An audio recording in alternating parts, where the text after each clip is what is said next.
Bonjour à tous, j'espère que vous allez bien. Alors, je vous retrouve pour quelques conseils sur la récupération comme je vous avais dit. Là je rentre d'une séance d'intervalle training, donc 20 minutes d'échauffement, suivi de 20 répétitions de 30 secondes plus vite, 30 secondes plus lentes. Et quand on a 40 ans, c'est clair que la récupération n'est plus du tout la même qu'à 20 ans. Donc je vais vous donner quelques trucs et astuces, je vous retrouve sur ma terrasse, à tout de suite. Voilà, alors en fait en regardant la vidéo de la semaine passée lors de mon live, je me suis trouvé beaucoup trop sérieux.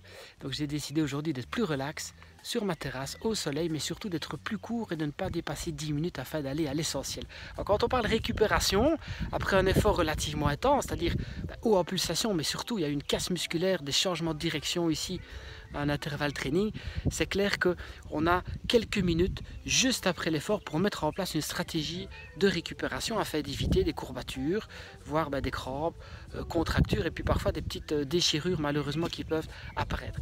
Alors ce qu'il faut savoir, c'est qu'il y a 3 phases capitales après l'effort. La première phase qui est la plus importante, c'est ce qu'on appelle T0 après l'effort. Ça veut dire les secondes et minutes qui suivent l'arrêt de l'activité physique.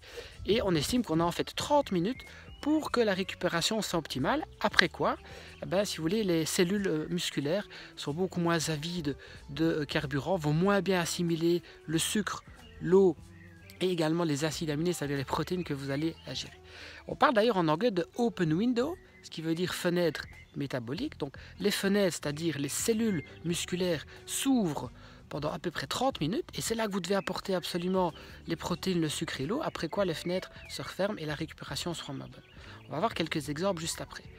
Deuxième phase très importante, c'est ce qu'on va appeler l'after meal, c'est-à-dire le repas principal, copieux, qu'il soit chaud ou qu'il soit froid, qui va arriver 1 heure, 2 heures ou 3 heures après votre entraînement.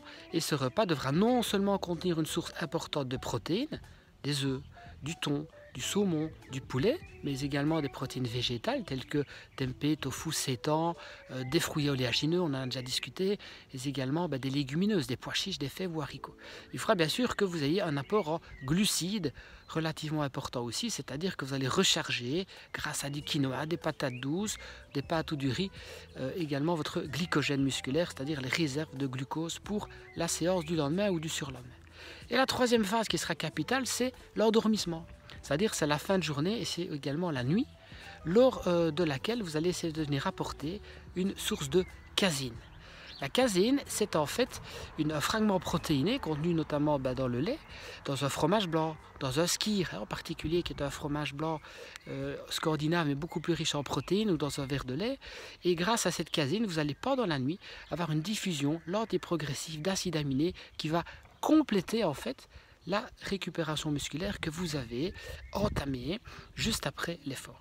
Alors je vais vous montrer bien sûr quelques exemples. Ce qu'il faut bien savoir, c'est que la clé en récupération, c'est une bonne association de glucides avec des protéines. Et on estime scientifiquement que le rapport idéal est un rapport 2:1.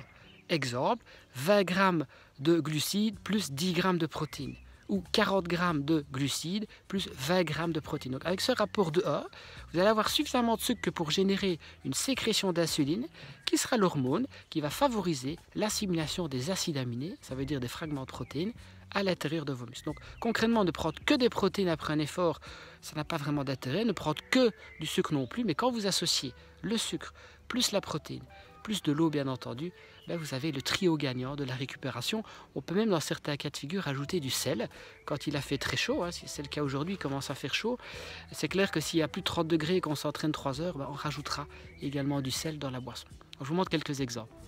Alors voilà la première option de récupération que je vous propose. Il s'agit d'une collation tout à fait naturelle, qui est digeste et qui est composée d'une banane, de lait ainsi que de cacao. Quand vous allez associer ce lait chocolaté à la banane, non seulement vous aurez une bonne source de glucides, mais vous aurez également des protéines ainsi que des minéraux comme le potassium, le calcium, également du magnésium et pas mal de vitamine B. On s'est rendu compte que dans le lait, vous aviez pas mal d'acides aminés qui se rapprochent en fait de ceux contenus dans la whey. Et vous savez que la whey protéine, très connue notamment dans le milieu de la musculation, mais également des sports d'endurance intense, c'est la protéine de référence pour la récup parce qu'elle est très riche en acides aminés branchés, leucine, isoleucine, valine. Et c'est la leucine qui est l'acide aminé le plus réputé, le plus efficace pour son effet anticatabolique, c'est-à-dire anti-casse musculaire et anabolisme. Et donc quelque part, quand vous prenez ici de la whey, eh ben, vous n'êtes pas loin du petit lait qui est quelque part le lactosérum et finalement le lait maternel. Lait plus banane, récupération optimale. Deuxième formule, il s'agit d'une boisson isotonique de l'effort, donc une boisson qui contient 3 à 8% de sucre plus des minéraux.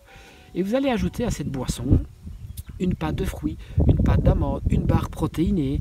Vous allez éventuellement prendre une barre de céréales, mais enrichie en protéines.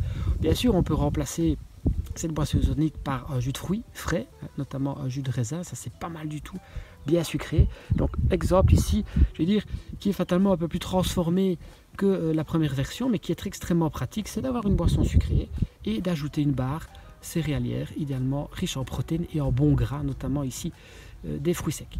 La troisième option, c'est d'aller vers des compléments qui sont aussi réputés, qu'on appelle les BCA. Et ici, c'est une boisson que j'aime beaucoup parce que c'est composé de BCA Drink.